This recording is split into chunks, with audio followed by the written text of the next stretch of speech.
Welcome. Today we're reading the chapter Tarzan-JAD-GURU of the novel Tarzan the Terrible. Last time, Sat, the chief of the Kor-ul-Ya tribe, attempted to claim Panat-Li against her will, which led to a violent confrontation when she struck him down in his own cave. Seeing the chief incapacitated, Panat-Li seized his knife and escaped, while Omat plotted to rescue her and confront Sat. Meanwhile, Tarzan and Ta-Den joined the chaotic battle as Omat fought Sat for supremacy, ultimately resulting in Sat's death as Tarzan intervened to prevent his treacherous attack. As Tarzan and Omat clambered back to the vestibule of Panat-Li's cave and took their stand beside Ta-Den in readiness for whatever eventuality might follow the death of Sat, the sun that topped the eastern hills touched also the figure of a sleeper upon a distant, thorn-covered steppe, awakening him to another day of tireless tracking along a faint and rapidly disappearing spoor. For a time, silence reigned in the Kor-ul-Ya. The tribesmen waited, looking now down upon the dead thing that had been their chief, now at one another, and now at Omat, and the two who stood upon his either side. Presently Omat spoke. "I am Omat," he cried. "Who will say that Omat is not Gund of Kor-ul-Ya?" He waited for a taker of his challenge.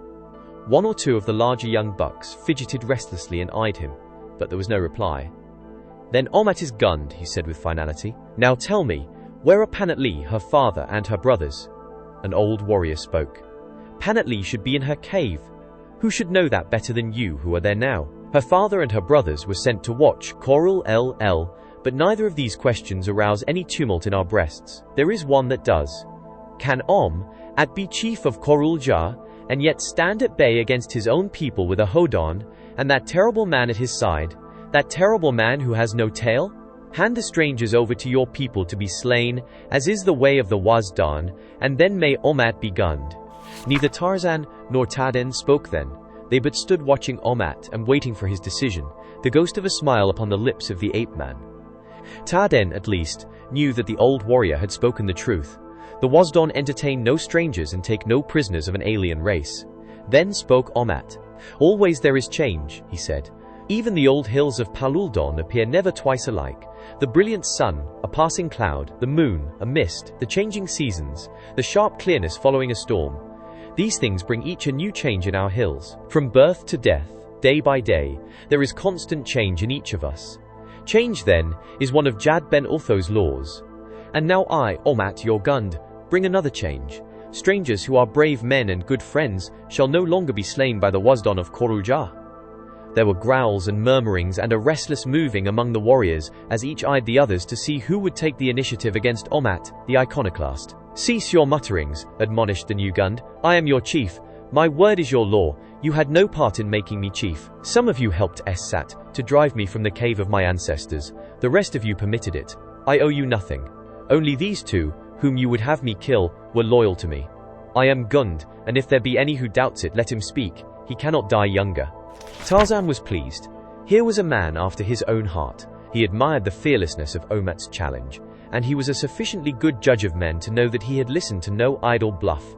Omat would back up his words to the death if necessary, and the chances were that he would not be the one to die. Evidently, the majority of the Kor-ul-Jans entertained the same conviction. "I will make you a good Gund," said Omat, seeing that no one appeared inclined to dispute his rights. "Your wives and daughters will be safe. They were not safe while Sat ruled. Go now to your crops and your hunting. I leave to search for Panat-Li. Abon will be Gund while I am away. Look to him for guidance, and to me for an accounting when I return, and may Jad Ben Utho smile upon you." He turned toward Tarzan and the hodon. "And you, my friends," he said, "are free to go among my people. The cave of my ancestors is yours. Do what you will." "I," said Tarzan, "will go with Omat to search for Panat-Li." "And I," said Ta-Den. Omat smiled. "Good," he exclaimed. "And when we have found her, we shall go together upon Tarzan's business and Ta-Den's. Where first shall we search?" He turned toward his warriors. "Who knows where she may be?" None knew other than that Panat-Li had gone to her cave with the others the previous evening. There was no clue, no suggestion as to her whereabouts. "Show me where she sleeps," said Tarzan. "Let me see something that belongs to her, an article of her apparel. Then doubtless I can help you."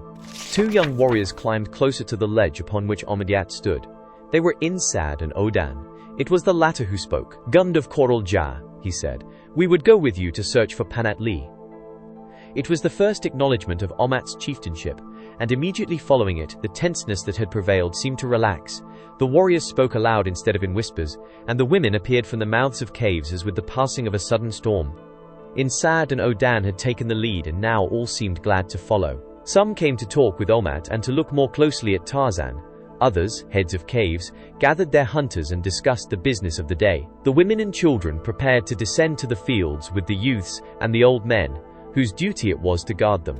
Odan and Insad shall go with us, announced Omat. We shall not need more. Tarzan, come with me and I shall show you where Panatli sleeps, though why you should wish to know I cannot guess. She is not there. I have looked for myself. The two entered the cave, where Omat led the way to the apartment in which Essat had surprised Panatli the previous night. All here are hers, said Omat, except the war club lying on the floor. That was Essat's. The ape-man moved silently about the apartment, the quivering of his sensitive nostrils scarcely apparent to his companion, who only wondered what good purpose could be served here, and chafed at the delay. Come, said the ape-man presently, and led the way toward the outer recess. Here their three companions were awaiting them. Tarzan passed to the left side of the niche and examined the pegs that lay within reach.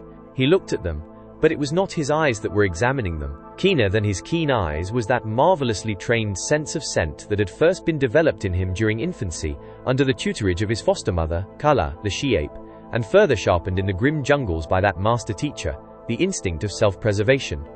From the left side of the niche he turned to the right. Omat was becoming impatient. Let us be off, he said. We must search for Panatli if we would ever find her. Where shall we search? Asked Tarzan. Omat scratched his head. Where? He repeated. Why, all Paluldon if necessary. A large job, said Tarzan. Come, he added. She went this way, and he took to the pegs that led aloft toward the summit of the cliff. Here he followed the scent easily, since none had passed that way, since Panatli had fled. At the point at which she had left the permanent pegs, and resorted to those carried with her, Tarzan came to an abrupt halt. She went this way to the summit, he called back to Omat, who was directly behind him. But there are no pegs here. I do not know how you know that she went this way, said Omat, but we will get pegs. Insad, return and fetch climbing pegs for 5. The young warrior was soon back and the pegs distributed. Omat handed 5 to Tarzan and explained their use. The ape-man returned 1. I need but 4, he said. Omat smiled. What a wonderful creature you would be if you were not deformed, he said, glancing with pride at his own strong tail. I admit that I am handicapped, replied Tarzan. You others, go ahead and leave the pegs in place for me. I am afraid that otherwise it will be slow work, as I cannot hold the pegs in my toes as you do. All right, agreed Omat. Taden Insad, and I will go first, you follow, and Odan bring up the rear and collect the pegs. We cannot leave them here for our enemies. Can't your enemies bring their own pegs? Asked Tarzan. Yes, but it delays them, and makes easier our defense, and they do not know which of all the holes you see are deep enough for pegs. The others are made to confuse our enemies, and are too shallow to hold a peg. At the top of the cliff beside the gnarled tree, Tarzan again took up the trail. Here the scent was fully as strong as upon the pegs, and the ape-man moved rapidly across the ridge in the direction of the Korul Lul. Presently he paused, and turned toward Omat. Here she moved swiftly, running at top speed, and Omat, she was pursued by a lion. You can read that in the grass? Asked Odan as the others gathered about the ape-man. Tarzan nodded. I do not think the lion got her, he added, but that we shall determine quickly. No, he did not get her. Look! And he pointed toward the southwest, down the ridge. Following the direction indicated by his finger, the others presently detected a movement in some bushes, a couple of 100 yards away. What is it? Asked Omat. It is she, and he started toward the spot. Wait, advised Tarzan. It is the lion which pursued her. You can see him? Asked Taden. No, I can smell him.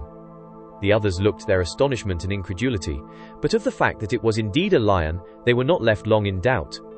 Presently the bushes parted, and the creature stepped out in full view, facing them. It was a magnificent beast, large and beautifully maned, with the brilliant leopard spots of its kind well marked and symmetrical. For a moment it eyed them, and then, still chafing at the loss of its prey earlier in the morning, it charged. The Paluldonians unslung their clubs and stood waiting the onrushing beast. Tarzan of the Apes drew his hunting knife and crouched in the path of the fanged fury. It was almost upon him when it swerved to the right and leaped for at only to be sent to earth with a staggering blow upon the head. Almost instantly it was up, and though the men rushed fearlessly in, it managed to sweep aside their weapons with its mighty paws. A single blow wrenched Odan's club from his hand and sent it hurtling against Tarzan, knocking him from his feet. Taking advantage of its opportunity, the lion rose to throw itself upon Odan, and at the same instant, Tarzan flung himself upon its back. Strong white teeth buried themselves in the spotted neck. Mighty arms encircled the savage throat, and the sinewy legs of the ape-man locked themselves about the gaunt belly. The others, powerless to aid, stood breathlessly about as the great lion lunged hither and thither, clawing and biting fearfully and futilely at the savage creature that had fastened itself upon him. Over and over they rolled, and now the onlookers saw a brown hand raised above the lion's side, a brown hand grasping a keen blade. They saw it fall and rise and fall again, each time with terrific force, and in its wake they saw a crimson stream trickling down J.A.'s gorgeous coat. Now, from the lion's throat, rose hideous screams of hate and rage and pain as he redoubled his efforts to dislodge and punish his tormentor. But always, the tousled black head remained half buried in the dark brown mane, and the mighty arm rose and fell to plunge the knife again and again into the dying beast. The Paluldonians stood in mute wonder and admiration. Brave men and mighty hunters they were, and as such the first to accord honor to a mightier. "And ye would have had me slay him," cried Omat, glancing at Insad and Odan. "Jad ben Otho reward you that you did not," breathed Insad. And now the lion lunged suddenly to earth, and with a few spasmodic quiverings lay still. The ape-man rose and shook himself, even as might J.A., the leopard-coated lion of Paluldon, had he been the one to survive. Odan advanced quickly toward Tarzan, placing a palm upon his own breast and the other on Tarzan's. "Tarzan the Terrible," he said, "I ask no greater honor than your friendship." "And I no more than the friendship of Omat's friends," replied the ape-man simply, returning the other's salute. "Do you think," asked Omat, coming close to Tarzan and laying a hand upon the other's shoulder, "that he got her?" "No, my friend. It was a hungry lion that charged us." "You seem to know much of lions," said Insad. "Had I a brother, I could not know him better," replied Tarzan. "Then where can she be?" continued Omat. "We can but follow while the spoor is fresh," answered the ape-man, and again taking up his interrupted tracking, he led them down the ridge, and at a sharp turning of the trail to the left, brought them to the verge of the cliff that dropped into the Corul Lul. For a moment, Tarzan examined the ground to the right and to the left. Then he stood erect, and looking at Omat pointed into the gorge. For a moment, the Wazdon gazed down into the green rift at the bottom of which a tumultuous river tumbled downward along its rocky bed. Then he closed his eyes as to a sudden spasm of pain and turned away. "You mean, she jumped?" he asked. "To escape the lion," replied Tarzan. "He was right behind her. Look, you can see where his 4 paws left their impress in the turf as he checked his charge upon the very verge of the abyss." "Is there any chance," commenced Omat, to be suddenly silenced by a warning gesture from Tarzan. "Down," whispered the ape-man. "Many men are coming. They are running from down the ridge." He flattened himself upon his belly in the grass, the others following his example. For some minutes they waited thus, and then the others too heard the sound of running feet, and now a hoarse shout followed by many more. "It is the war cry of the Corul Lul," whispered Omat, "the hunting cry of men who hunt men. Presently shall we see them, and if Jad ben Otho is pleased with us, they shall not too greatly outnumber us." "They are many," said Tarzan, 40 or 50 I should say, but how many are the pursued and how many the pursuers we cannot even guess, except that the latter must greatly outnumber the former, else these would not run so fast." "Here they come," said Tarzan. "It is Anun, father of Panatli, and his 2 sons," exclaimed Odan. "They will pass without seeing us if we do not hurry," he added, looking at Omat the chief, for a sign. "Come," cried the latter, springing to his feet and running rapidly to intercept the 3 fugitives. The others followed him. "5 friends!" shouted Omat, as Anun and his sons discovered them. "Adainyo!" echoed Odan and Insad. The fugitives scarcely paused as these unexpected reinforcements joined them, but they eyed Taden and Tarzan with puzzled glances. "The Corul Lul are many," shouted Anun. "Would that we might pause and fight, but first we must warn Esat and our people." "Yes," said Omat, "we must warn our people." "Esat is dead," said Insad. "Who is chief?" asked one of Anun's sons. "Omat," replied Odan. "It is well," cried Anun. "Panatli said that you would come back and slay Esat." Now the enemy broke into sight behind them. "Come," cried Tarzan, "let us turn and charge them," raising a great cry. They pursued but 3, and when they see 8 charging upon them, they will think that many men have come to do battle. They will believe that there are more even than they see, and then one who is swift will have time to reach the gorge and warn your people." "It is well," said Omat. "Idan, you are swift. Carry word to the warriors of Korul-Jah that we fight the Korul-Lul upon the ridge, and that Abon shall send 100 men." Idan, the son of Anun, sped swiftly toward the cliff dwellings of the Korul-Jah, while the others charged the oncoming Korul-Lul, the war cries of the two tribes rising and falling in a certain grim harmony. The leaders of the Korul-Lul paused at sight of the reinforcements, waiting apparently for those behind to catch up with them, and, possibly, also to learn how great a force confronted them. The leaders, swifter runners than their fellows perhaps, were far in advance, while the balance of their number had not yet emerged from the brush. And now, as Omat and his companions fell upon them with a ferocity born of necessity, they fell back, so that when their companions at last came in sight of them, they appeared to be in full rout. The natural result was that the others turned and fled. Encouraged by this first success, Omat followed them into the brush, his little company charging valiantly upon his either side, and loud and terrifying were the savage yells with which they pursued the fleeing enemy. The brush, while not growing so closely together as to impede progress, was of such height as to hide the members of the party from one another when they became separated by even a few yards. The result was that Tarzan, always swift and always keen for battle, was soon pursuing the enemy far in the lead of the others, a lack of prudence which was to prove his undoing.